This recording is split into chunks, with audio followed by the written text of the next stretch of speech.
ایک بہت بڑا کیپٹن جو سمندر کا تھا، وہ ایمان جب لے کے آیا، جرمن کا رہنے والا تھا، تو اس نے ایمان کیوں لے کے آیا؟ اس کو کسی صاحب نے قرآن پاک دیا، اس نے قرآن پاک میں جب سمندر کا ذکر پڑھا، قرآن پاک میں حضرت یونس علیہ السلام کا واقعہ ہے، پھر اس مچھلی کا واقعہ ہے جو یونس علیہ السلام کو اپنے پیٹ میں لے کے سمندر میں اتری، پھر اس تحت الثری کا واقعہ ہے جو سمندر کے نیچے پھر ایک سمندر ہے، پھر اس سے اگلے سمندر کا واقعہ ہے جو بالکل کالا ہے، جہاں بالکل اندھیرا ہے۔ جب ان سمندروں کا ذکر اس نے پڑھا تو اس کا دماغ گھوم گیا، وہ کہنے لگا۔ دوستو آپ کا خیر مقدم ہے ہمارے چینل MH2 وائرل ٹاپکس پر۔ دوستو آج کے شاہی امام پنجاب مولانا عثمان لدھیانوی صاحب کے بیان کا ٹاپک ہے قرآن المبارک میں چھپے ہیں ایسے راز جنہیں سن کر آپ حیران اور ششدر رہ جائیں گے، آپ کے ہوش اڑ جائیں گے۔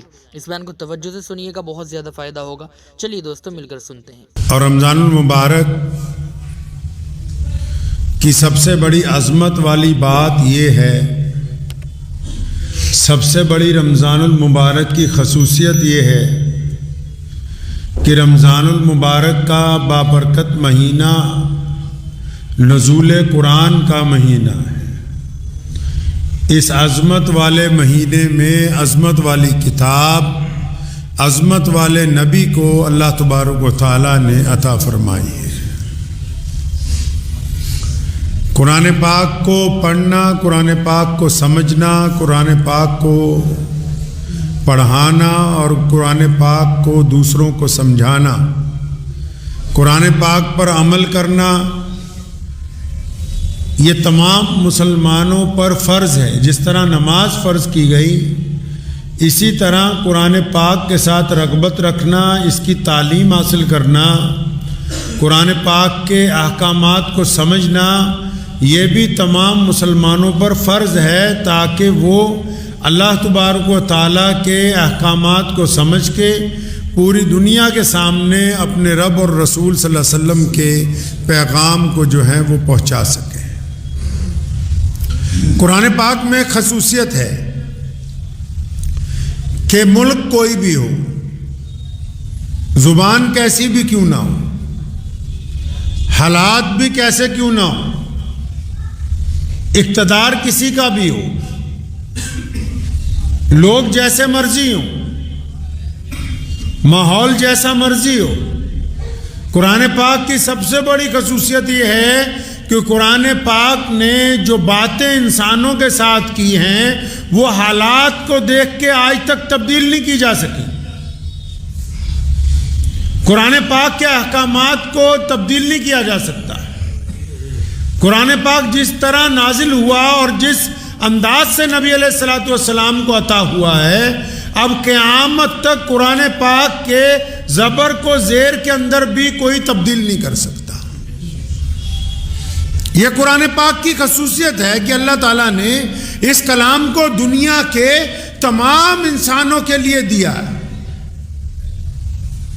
ہمارے ہاں تو بہت سارے لوگ یہ سمجھتے ہیں کہ قرآن پاک صرف مسلمانوں کے لیے، اور بہت سارے مسلمان آج کل اللہ ماشاءاللہ ایسے ہیں جو قرآن پاک کو چھپا کے رکھتے ہیں کہ اچھا اگر کسی غیر مسلم دوست نے مانگا، کسی غیر مسلم پروفیسر نے مانگا، کسی چاہنے والے نے مانگا کہ ہم بھی دیکھیں کہ آپ کی کتاب میں کیا لکھا ہے، آپ کے رب نے کیا باتیں کی ہیں، تو 200 بار سوچیں گے بھی دیں یا نہ دیں، یہ وضو کرے گا یا نہیں کرے گا۔ اللہ کے بندے، یہ اللہ کی کتاب اللہ کی مخلوق کے لیے اللہ تعالیٰ نے اپنے خاتم النبیین کو عطا فرمائی ہے، اس کو چھپانا نہیں ہے بلکہ دنیا کے ہر ایک فرد تک اس کی زبان میں اس کا ترجمہ کر کے پہنچانا ہے تاکہ وہ اپنے رب کی بات کو سمجھ سکیں، اور جب وہ سمجھ لیں گے اگر کچھ ہوگا یا نہیں ہوگا، کم از کم یہ تو ضرور ہوگا کہ جن کو آپ کے متعلق غلط فہمی ہے،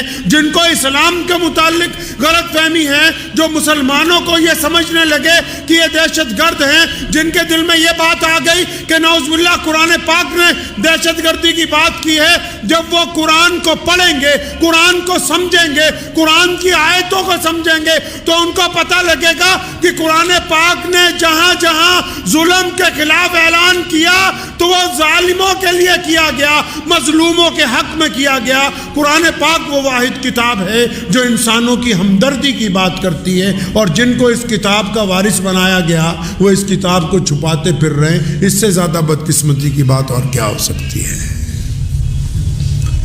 جن کو وارث بنایا اس کتاب کا۔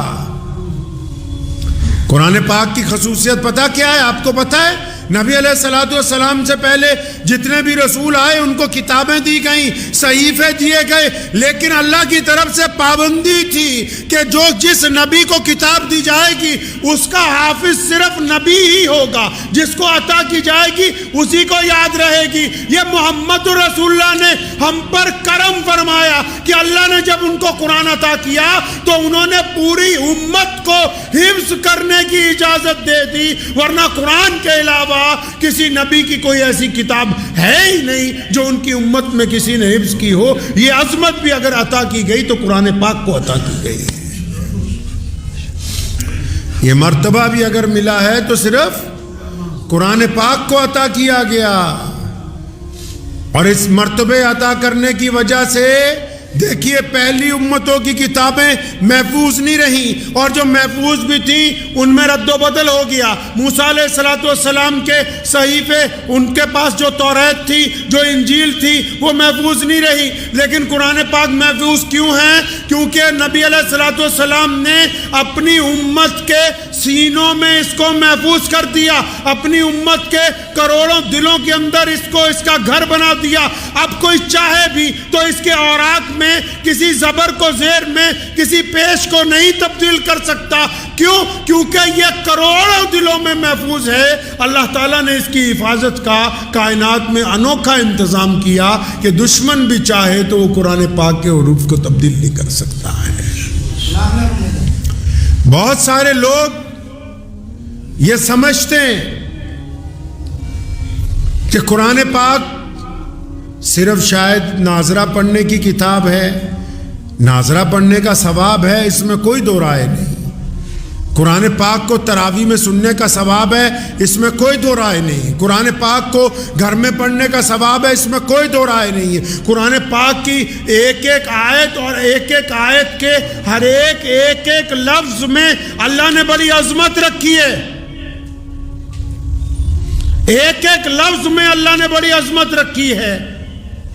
بسم اللہ بھی اگر آپ پڑھیں گے تو با کی الگ عظمت، سین کی الگ عظمت، میم کی الگ عظمت۔ کوئی لفظ ایسا نہیں جس کو اللہ نے عظمت والا نہ بنایا ہو، برکت والا نہ بنایا ہو، جس کے ساتھ اللہ تبارک و تعالیٰ نے برکتیں نہ جوڑ دی ہوں، عظمتیں نہ جوڑ دی ہوں۔ لیکن اس کے باوجود ہمیں یہ پابند کیا گیا کہ اس کو پڑھنا تو ہے، اس کو برکت کے لیے تو پڑھنا ہے، اس کو کسی کی بیماری کے لیے تو پڑھ سکتے ہیں، لیکن سب سے پہلے اس کو پڑھنا ہے تو عمل کرنے کے لیے پڑھنا ہے۔ اگر اس کی تشہیر کرنی ہے تو اپنے آپ کو سیدھے راستے پر لانے کے لیے کرنی ہے۔ اب بدقسمتی کی بات تو یہ ہے کہ ہم نے قرآن پاک کو اس کے نزول کے مطابق، قرآن پاک کو اس کے مقصد کے مطابق، قرآن پاک کو اس کے ترجمے کے مطابق پڑھنا بالکل بند کر دیا ہے۔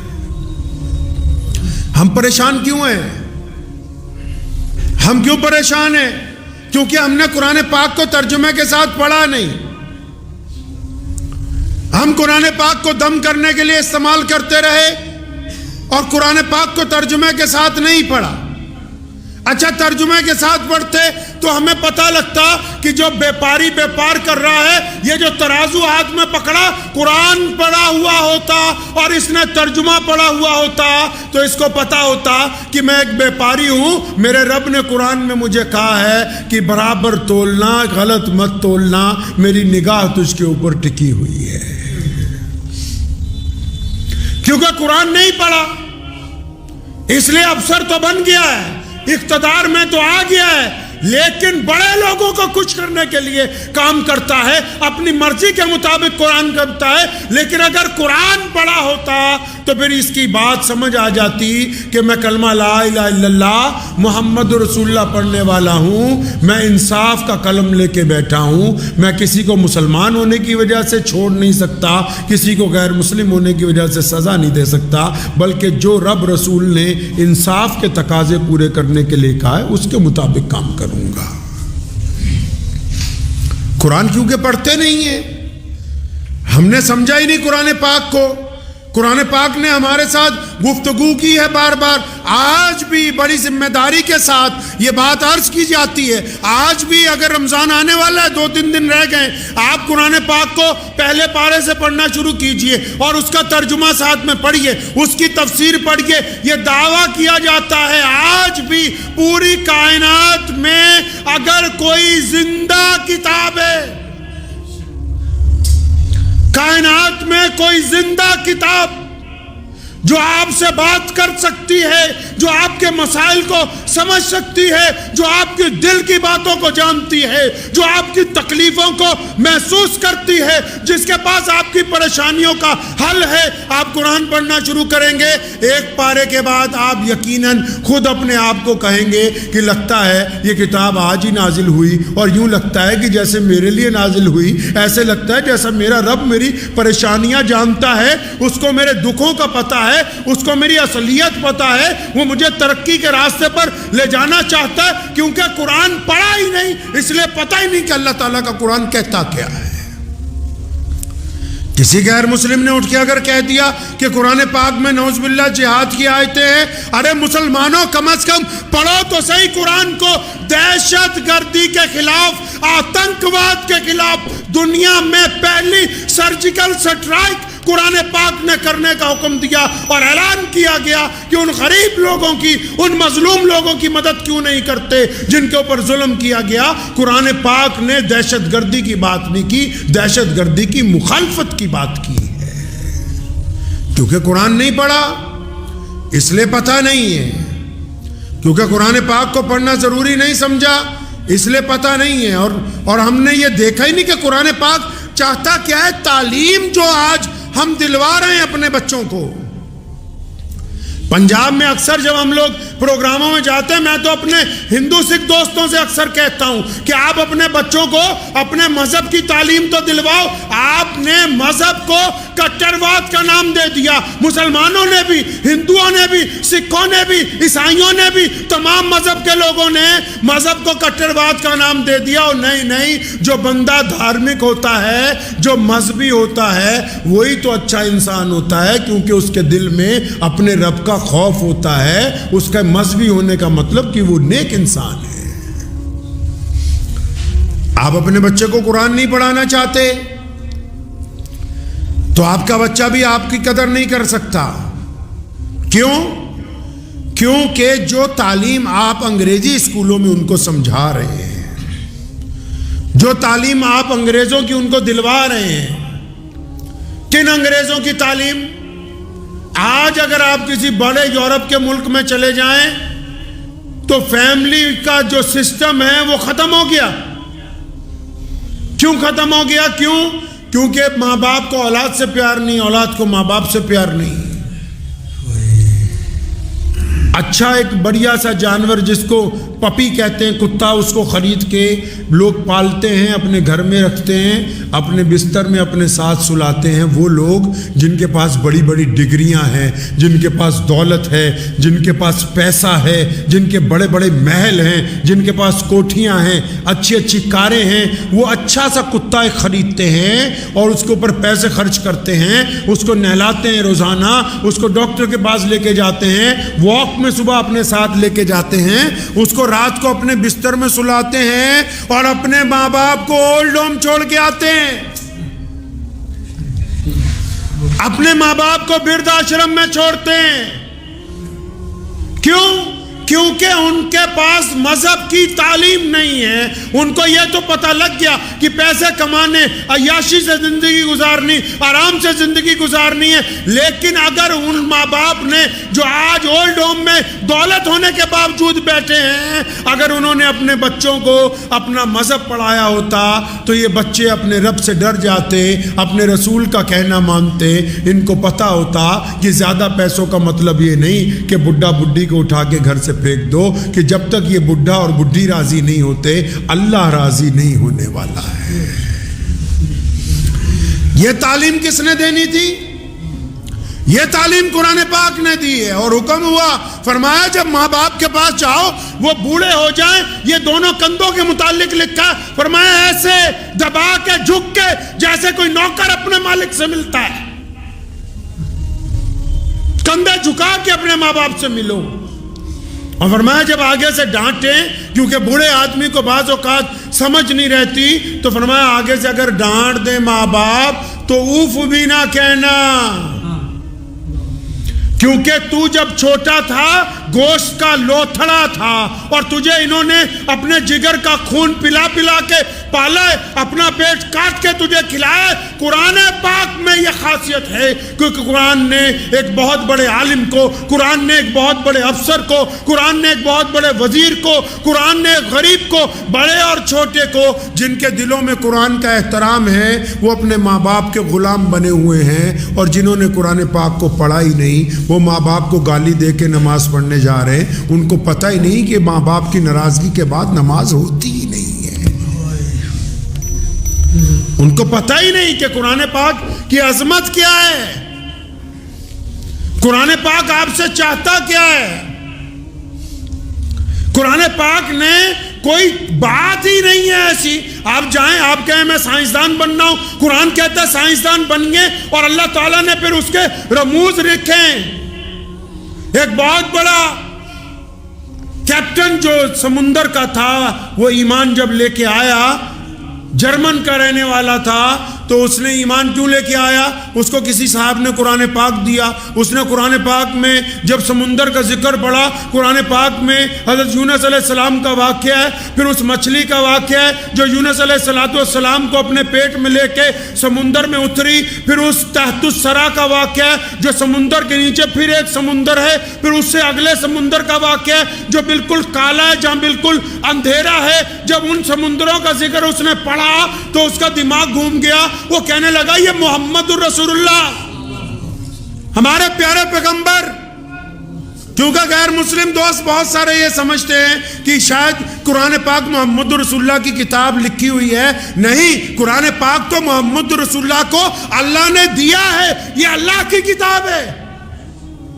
جب اس نے یہ واقعہ پڑھا سمندر کا، تو اس نے نبی علیہ السلام کی زندگی پر کتابیں منگوا لی کہ میں یہ پڑھوں گا کہ وہ کون سے جہاز میں بیٹھے تھے، کون سے کپڑے استعمال کیے تھے، کس طرح آج سے 1450 سال پہلے سمندر کے نیچے چلے گئے، ان کو کیسے پتا ہے کہ سمندر کے نیچے ایک اور سمندر ہے، کہ میری زندگی تو 50 سال گزر گئی، مجھے پہلی طے کا پتا ہے، مجھے پتا ہے کہ اس کے نیچے ایک اور جگہ ہے، لیکن ہم جا نہیں سکے۔ یہ قرآن کیسے باتیں کرتا ہے کہ اتنی نیچے جا کے تحت الثری میں وہ اتر گئی یہ مچھلی؟ تو وہ بڑا حیران ہوا، کہنے لگا محمد رسول اللہ کی زندگی پڑھنی ہے، کون سی کشتی استعمال کی، کون سے کپڑے استعمال کیے، کون سی گیس استعمال کی، اور جب کتابیں پڑھی پتہ لگا پیارے پیغمبر تو کبھی کشتی پر سوار ہی نہیں ہوئے، پیارے پیغمبر نے تو کبھی سمندر کا سفر کیا ہی نہیں۔ تو اس کو کسی بتانے والے نے بتایا یہ کتاب اللہ کی کتاب ہے، یہ محمد الرسول اللہ پر نازل کی گئی ہے، اس میں دنیا کے آخرت کے تمام راز اللہ نے اپنے محبوب کے اوپر کھول کے بیان کیے ہیں۔ تب اس نے کہا کہ بے شک میں اس بات کو ماننے کے لیے تیار ہوں سمندر کا ماہر ہونے کے باوجود کہ اگر کوئی سچی کتاب ہے تو محمد رسول اللہ کو عطا کی گئی قرآن پاک ہے۔ لیکن کچھ لوگوں نے آرام پرستی کے اندر دنیا میں ظلم پھیلانے کا ایک طریقہ ایجاد کیا،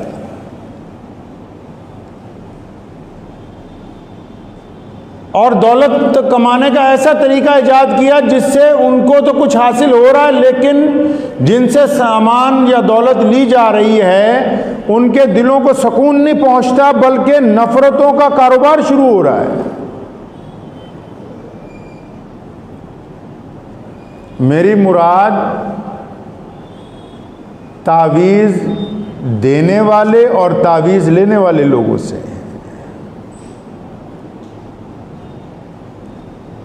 ایک پرانی حکایت آپ کو سناتا ہوں کہ ایک جنگل میں چڑیا اور چڑا ایک ڈال کے اوپر بیٹھے ہوئے تھے، تو اتنی دیر میں چڑیا اپنے خامد کو بولتی ہے کہ مجھے لگتا ہے وہ دیکھو دور سے شکاری آ رہے ہیں، ہمیں یہاں سے اڑنا چاہیے، چلے جانا چاہیے، پرندوں کو مارنے والا شکاری آ رہا ہے دور سے۔ اب چڑے نے جب اپنی بیوی کی بات سنی نا تو اس نے دھیان سے جب دور دیکھا تو اس نے چڑیا کو کہا کہ نہیں نہیں، تجھے غلط فہمی ہو گئی ہے، وہ جو آ رہا ہے اس کے پاس تیر کمان نہیں ہے، اس کے پاس کوئی بندوق نہیں ہے، اور اس کے کپڑے شکاریوں والے نہیں، اس کا چہرہ، اس کی سر پہ رکھی ہوئی پگڑی، اس کا جو چال ڈھال ہے چلنے کی، وہ تو دور سے دیکھنے میں کوئی شریف آدمی لگ رہا ہے، کوئی پیر لگتا ہے، کوئی بابا لگتا ہے دیکھنے میں۔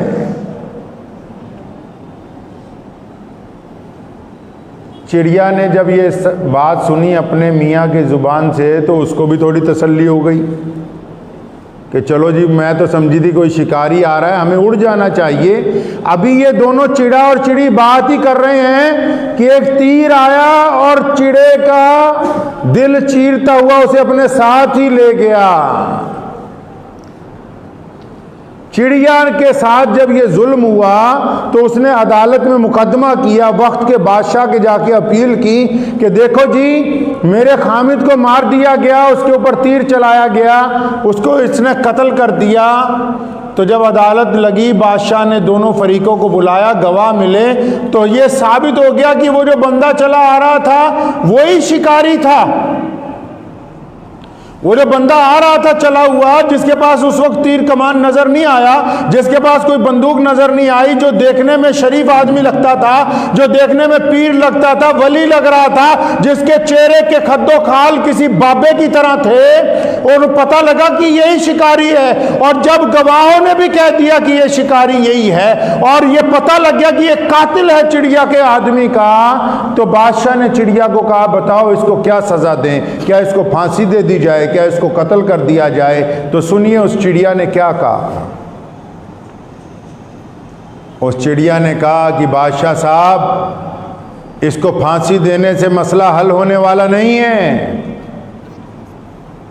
اس کو قتل کر دینے سے مسئلہ حل ہونے والا نہیں ہے۔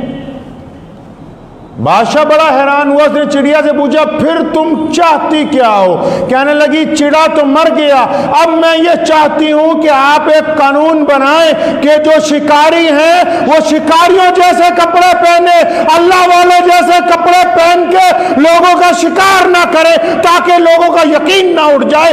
اگر تم شکاری ہو تو تمہارے کپڑے شکاریوں جیسے ہونے چاہیے، اگر تم ڈاکو ہو تو تمہارا لب و لہجہ ڈاکوؤں جیسا ہونا چاہیے۔ یہ کیا بات ہوئی کہ تم نے اپنی شکل اللہ والوں جیسی بنا لی، اپنا چہرہ باباؤں جیسا بنا لیا، پیروں فقیروں جیسا بنا لیا، اور لوگوں کو قتل کرتے پھرتے ہیں۔ اسلام کی 1400 سال کی تاریخ اس بات کی گواہ ہے،